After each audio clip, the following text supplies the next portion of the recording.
बिस्मिल्लाहिर्रहमानिर्रहीम dear friends, कैसे हैं। आज का हमारा लेक्चर पाकिस्तान कॉन्स्टिट्यूशन के हवाले से है, जिसका पार्ट 2 है, जो है आर्टिकल 7 से लेकर आर्टिकल 28 तक। और आज हम सिर्फ आर्टिकल 7 को पढ़ने वाले हैं। आर्टिकल 7 बताता है डेफिनेशन ऑफ स्टेट, कि स्टेट में कौन कौन सी चीज़ें आती हैं। स्टेट में 5 चीज़ें आती हैं।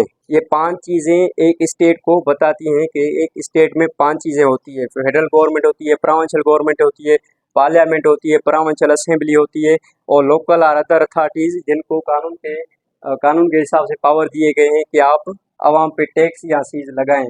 पार्लियामेंट में हमारे 2 हाउस होते हैं। एक होती है नेशनल असेंबली और दूसरी होती है सेनेट। ये पार्लियामेंट के 2 हाउस होते हैं, नेशनल असेंबली और सेनेट। ये भी एक स्टेट का हिस्सा है। और टैक्स और सीज जो लोकल अदर अथॉरिटीज हमारे ऊपर लगाते हैं, वो भी स्टेट का हिस्सा है, मतलब रियासत के वो भी हिस्से हैं। और अगर बात करें स्टेट की पॉलिटिकल हिसाब से, तो एक स्टेट में 5 चीज़ स्टेट बनती कैसे है। पॉपुलेशन हो गई, टेरिटरी हो गई, गवर्नमेंट हो गई, और सावरंटी हो गई। जब भी कोई स्टेट बनती है तो उसकी आबादी, उसकी हदें, उसकी गवर्नमेंट और वो खुद मुख्तियार होती है। जब भी कोई स्टेट बनती है तो 4 चीज़ों से बनती है।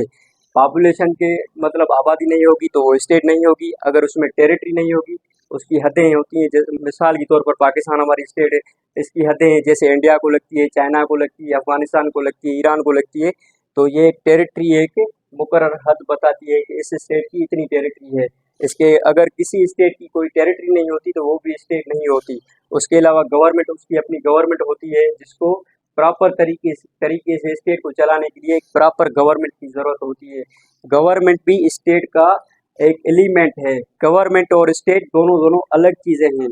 गवर्नमेंट स्टेट दोनों अलग चीज़ें हैं। गवर्नमेंट स्टेट का एक एलिमेंट है।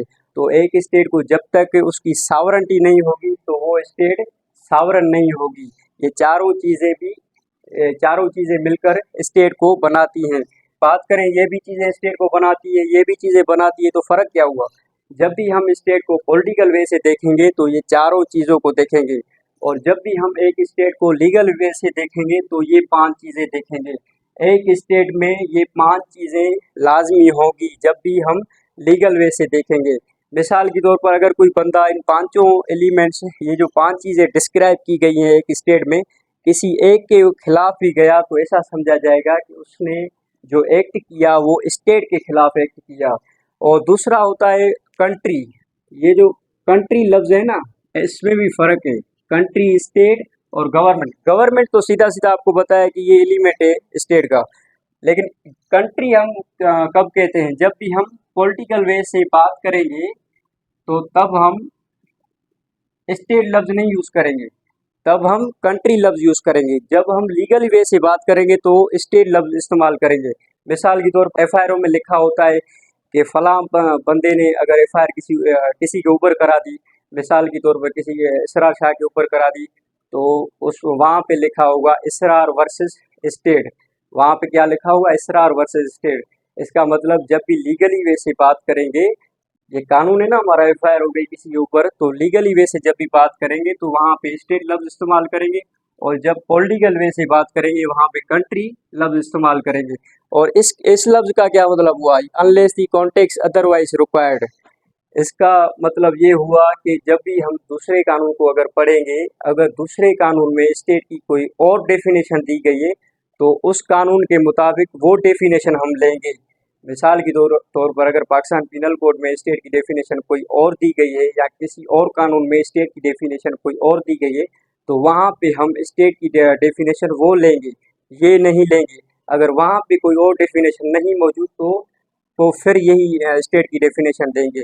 इस हवाले से अगर आपका कोई क्वेश्चन हो तो आप मुझसे कमेंट सेक्शन में पूछ सकते हैं। मज़ीद वीडियो के लिए हमारे साथ जुड़े रहिए। अल्लाह हाफ़िज़।